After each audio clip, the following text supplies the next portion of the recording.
a sus espaldas, ¿recuerdan? En la historia también. ¿Qué fue lo que le pasó a María? ¡Guau! Le brotó la lepra. Cuidado con aquellos que hablamos atrás de la gente. Pero hay un pasaje muy interesante en una ocasión que esto sucedió, y esto es con el rey Usías, si se recuerdan de él. Como rey, no es difícil acordarme de todos los reyes porque hay un sinnúmero de reyes que atravesaron reinando Israel. Pero este rey Usías, fíjate lo interesante, que este rey empezó muy bien. Como te decía muchas veces, tú puedes darte cuenta del reinado de este personaje a través de las primeras palabras del versículo cuando empieza y habla de su reinado. Porque dice, por ejemplo, y acá hizo lo malo ante los ojos de Jehová. Y después dice, de él dice, y Usías hizo lo bueno ante los ojos de Jehová. Y hizo muchos cambios, hizo muchas reformas, derribó ídolos, implantó nuevamente la oración al Señor. Pero al igual que muchas personas, también al final él falló, se envaneció.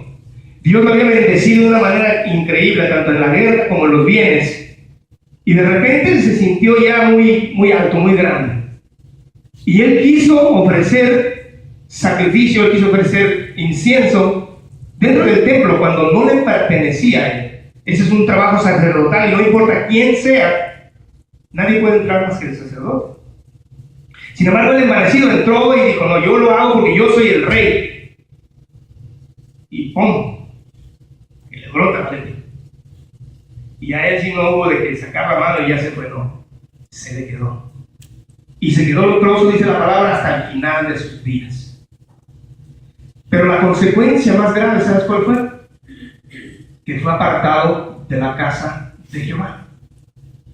Él ya no podía ni acercarse al templo. Él ya no podía, mucho menos entrar en el templo. Y dice que fue apartado de la casa de Jehová. Es lo que es el pecado con nosotros.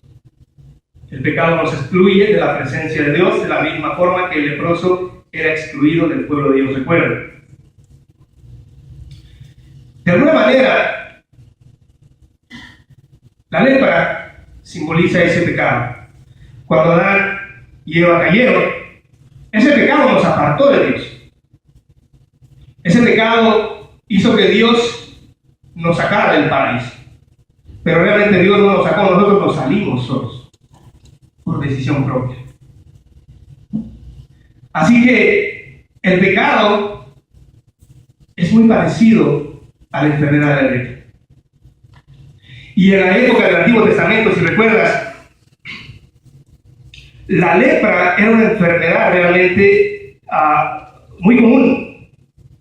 Y como te digo, a veces la palabra dice que Dios, esa palabra también se usa, lepra, se usa como para definir el castigo de Dios. No sabemos, no podemos decir si esas personas realmente pecaron y Dios las castigó, pero lo que sí había era mucha lepra. Pero había una ley que no permitía que ese leproso viviera en medio del pueblo de Dios. Y mucho menos nadie podía tener contacto con ellos. El sacerdote o el máximo sacerdote era el único encargado de poder analizar y dictaminar si el hombre tenía lepra o no. Sin embargo, tenía prohibido completamente poder llegar a tocar o tocar sus ropas. Era algo impensable. Era una ley. Sin embargo, el sacerdote lo tomó de tal manera que para él aquellas personas eran ya completamente ignoradas. Él no podía ni siquiera pensar por su mente en tener misericordia de ellos, o tocarlo, acercarse o hablarle. Eso era prohibido por la ley, pero ya se había desarrollado en ellos ese rechazo común. Y qué tremendo, porque en Lucas 10:36, ¿se recuerdan? En la parábola del buen samaritano, hay un incidente que Jesús nos narra. De este hombre que está herido y tirado ahí en la tierra, en la calle. Imagínate en una avenida. Lo asaltaron, lo golpearon, le quitaron todo y lo dejaron ahí moribundo. Y pasaron 3 personas por ese lugar. 3 personas. Y las 2 primeras eran religiosos. Era un sacerdote que pasó por ahí y lo miró, no se detuvo. Después dice que pasó un levita, un músico, no sé si tocaba el piano, el acordeón, la batería, la guitarra, pero un levita, tal vez era el que cantaba. Pero tampoco se detuvo, sino la tercera persona, que era un hombre samaritano, un hombre de Samaria, que no estaba envuelto en nada respecto a la religión. Ese fue el que se detuvo, no solamente se detuvo a mirarlo, lo levantó, lo subió a lo que él traía y lo llevó al pueblo, lo dejó ahí y todavía sacó de su dinero y dejó ahí para que lo atendieran. ¡Qué tremendo! Este hombre no tenía lepra, sin embargo, ninguno de estos dos hombres religiosos se pudo detener a verlo. Ahora imagínate a una persona con lepra. Estos hombres le dan la vuelta, yo creo, a la colonia para no pasar por ahí. De verdad. ¡Qué tremendo! Pero qué diferencia.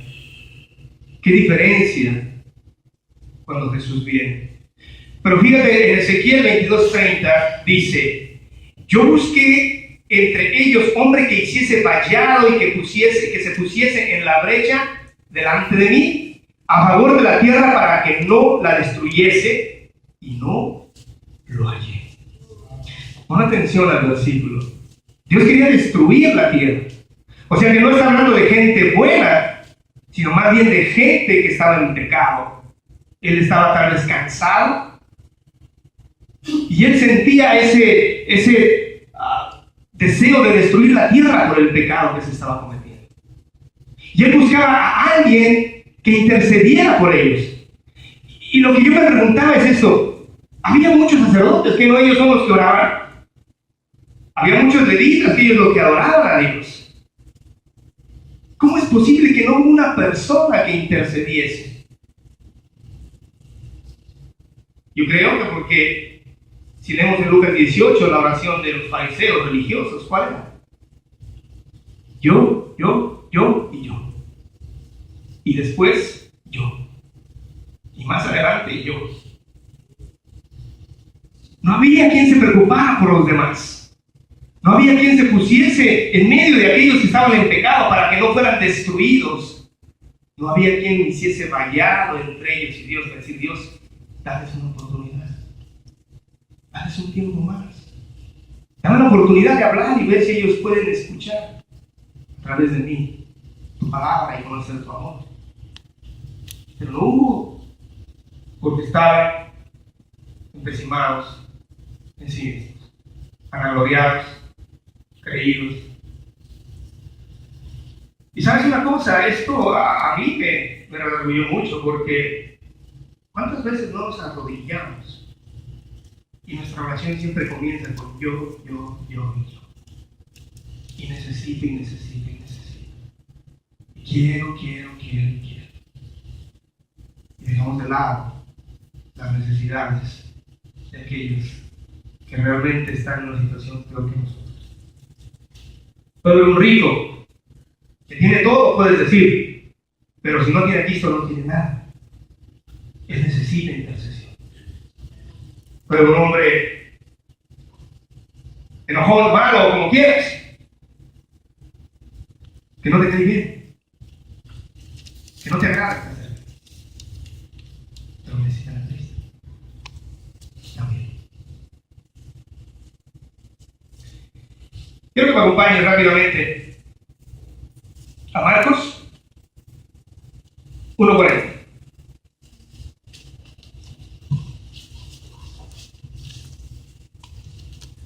Yo creo, y yo mismo he meditado porque yo lo he vivido. Cuando yo estoy en medio de una situación, y lo he vivido y lo testifico porque el resultado es increíble.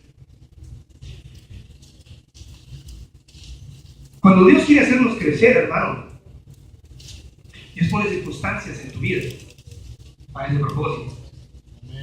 Por eso decimos que cuidado con lo que pedimos, porque estás pidiendo paciencia a Dios. Ahí te va a poner alguien que te va a hacer perder la paciencia precisamente. ¿Para qué? por medio de esas personas tú entrenes, te entrenes a tener paciencia.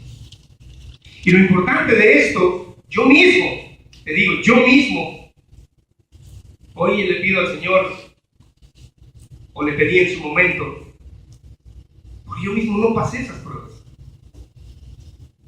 No las pasé. ¿Y sabes qué tremendo es sentirse después de redarguido por el Espíritu cuando tuve la oportunidad de mostrar ahí y de crecer y pasar al siguiente nivel? Y no pude. Toda mi vida quise ser policía, no sé si algunos de ustedes lo saben, y luché por 3 años por entrar. Yo tenía otro plan porque yo quería estar en la élite de la policía, yo quería ser de los mejores, yo quería ser lo que es el grupo SWAT aquí, que ellos no andan ahí, que ellos van o sacan a la persona o se quedan ahí. Y eso a mí me llenaba, a mí me llenaba mucho de pasión por ello.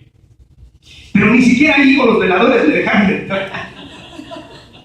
De verdad que me sorprende. Mejor a una de mis hermanas fue conmigo a hacer el examen ya la policía uniformada y mejor ella se quedó y a mí me dejaron quedar. En aquel tiempo yo hacía ejercicio, había hecho ejercicio, pero en ese tiempo me gustaba mucho, sentía que estaba preparado. Sin embargo, no me permitieron, no me dejaron. Qué increíble. Marcos 1:40, ¿ven? Cuando tú quieres ser de los mejores, cuando tú quieres realmente tener un impacto, hay un precio. Y para estar en ese grupo de elite, es un entrenamiento fuerte, pesado, como los boinas verdes o rojas de aquí, como el grupo SWAT o como esos grupos de asalto.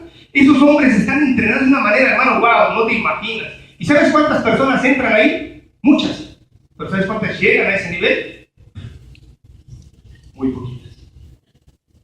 Muy poquitas. ¿Por qué? Porque serán por vencidos a medio camino.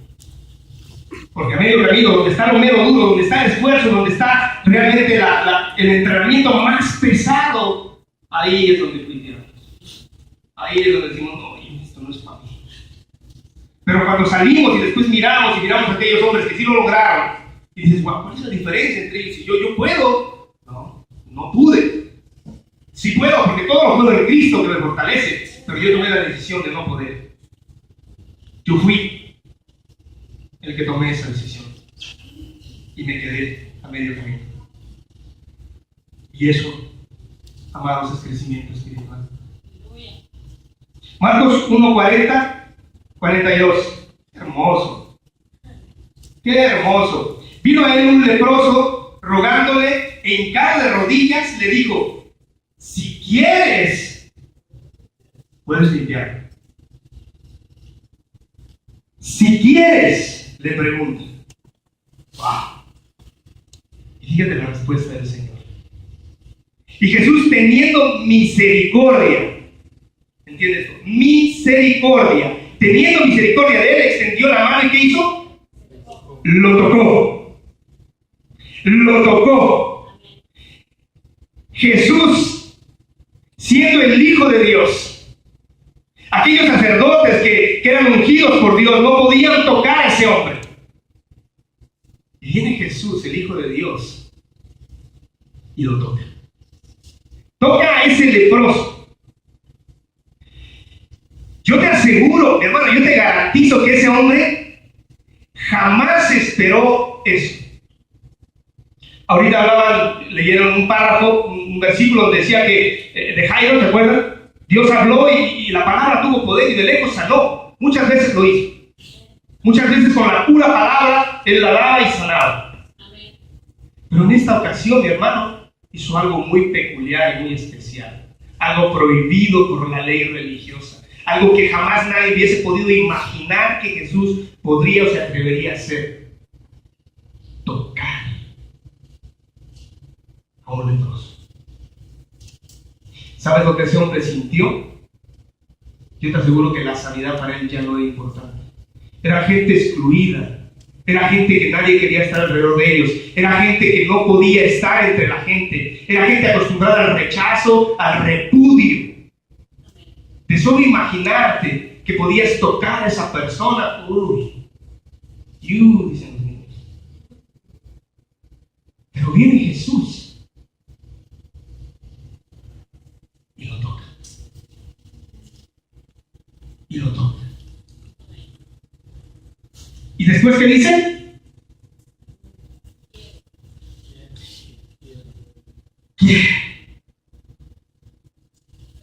Quiero. Disposición del corazón.